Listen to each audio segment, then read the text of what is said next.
නීම් කටයුතු පුරාවිද්‍යා දෙපාර්තමේන්තුවේ අනුග්‍රහයෙන් ආරම්භ කරන්නට යෙදුණු මංගල සම්මත අවස්ථාව. නැගෙනහිර පළාතේ බොහෝ පුරාවිද්‍යා ස්ථාන යටපත්ව පවතිනවා. නැවත නැවත සොයා ගැනීම ආදී කටයුතු සිද්ධ කරනවා.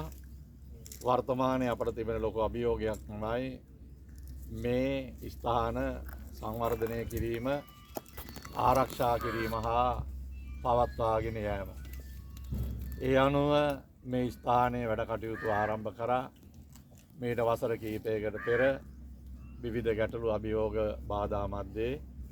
නමුත් අද වෙනකොට පුරාවිද්‍යා දෙපාර්තමේන්තුව මේ ඉඩකඩම් මැනලා නිරවුල් කරලා ආරක්ෂාව ඇති කරලා තියෙනවා.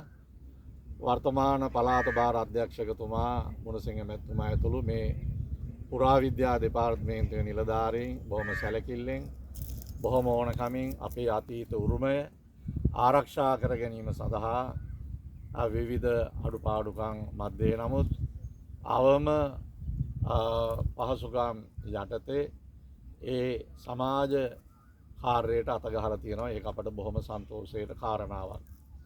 අපේ ආදි මුතුන් මිත්තන් මේ ස්ථාන ගොඩ නැගුවා. කාලය ගෙවෑමෙන් වනගත වුණ වල් බිහි වුණා. අරාජික වුණා.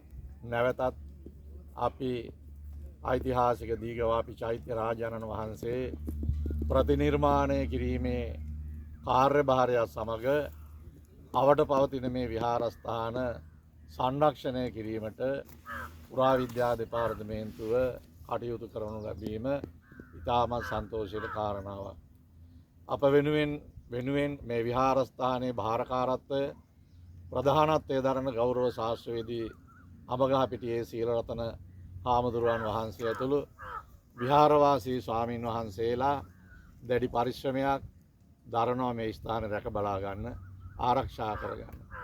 ඒ වගේම අපට දායක පින්වතුන් දුර බැහැර ඉඳලා ආපු අපේ රන්ද සිල්වා මහත්මයා ඇතුළු පිරිස් මේ කාර්ය වෙනුවෙන් නිර්ලෝභීව ධන පරිත්‍යාග කරනවා. ඒ වගේම චෛත්‍ය කොට නැගීම සඳහා ඒ විදේශගතව සිටින ඒ දායක මහත්මයා සෑහෙන කැපකිරීමකින් මේ කාර්ය වෙනුවෙන් කටයුතු කරනු ලබනවා. මේ කාර්ය අපි කීප දෙනෙකුට පමණක් කරන්න පුළුවන් කාර්යයක් නෙවෙයි. මේක පොදු වස්තුවක්, පොදු උරුමයක්, ජාතික වස්තුවක්. ඉතින් මේ වගේ ස්ථාන රැක බලා ගැනීම අපේ කාගේ යුතුකමක්. ලක්වැසි ලෝවැසි සියලු දෙනාගේ අවධානය මේ මාණික්කමඩු එරගම පුරාවිද්‍යා ස්ථානය පිළිබඳව අවධානය යොමු වෙලා මේ කටයුතු කරගෙන යාම සඳහා පුරාවිද්‍යා දෙපාර්තමේන්තුවටත් ස්වාමීන් වහන්සේලාටත් උපරිම සහයෝගය ලබා දෙනමින් අපි තාම කරුණාවෙන් මේ ඓතිහාසික පුණ්‍ය භූමියේ ඉඳලා අපි ආරාධනා කරනවා, අපි ආයාචනා කරනවා මේ මහා පින්කම සඳහා ඔබේ දායකත්වය උපරිමාකාරයෙන් ලබා දීමට කටයුතු කරන හැටියට සියලු දෙනාටම තෙරුවන් සරණ ලැබේවායි ප්‍රාර්ථනා කරනවා.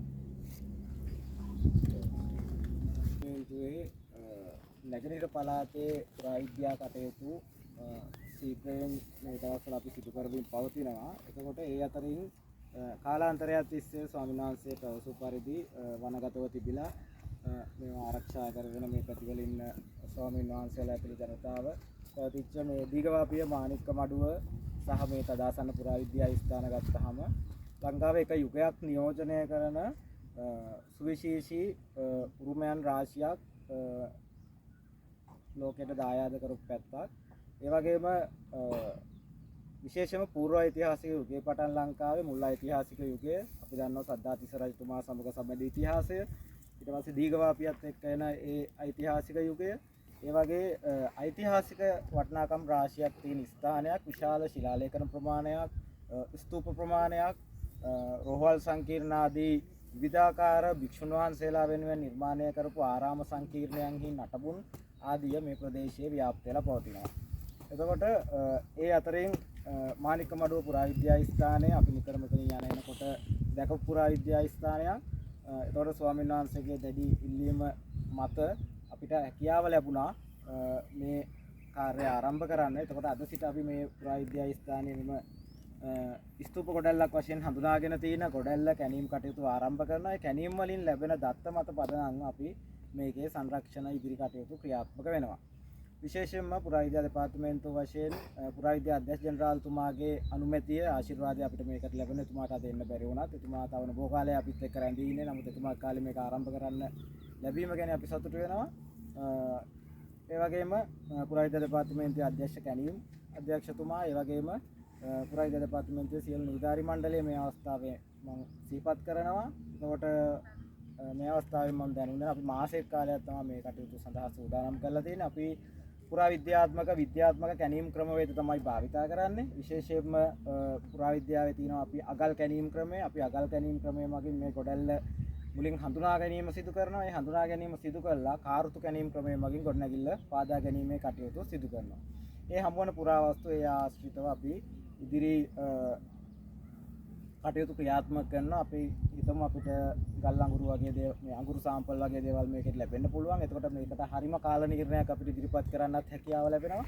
ඉතින් ඒ කටයුතු සිදු කරමින් යන අතර අපේ කැනීම් නිලධාරී මහත්තුරු විශේෂම කැනීම් අංශභාර නිලධාරී ව්‍යාපෘති නිලධාරී ප්‍රසන්න මහතා කැනීම් කෞතුකාගාර නිලධාරීතුමා ඇතුළු සියලුම දෙනාට මම සුබ පතනවා මේ කාර්ය සාර්ථකව සිදු කර ගන්නට හැකියාව ලැබේවා.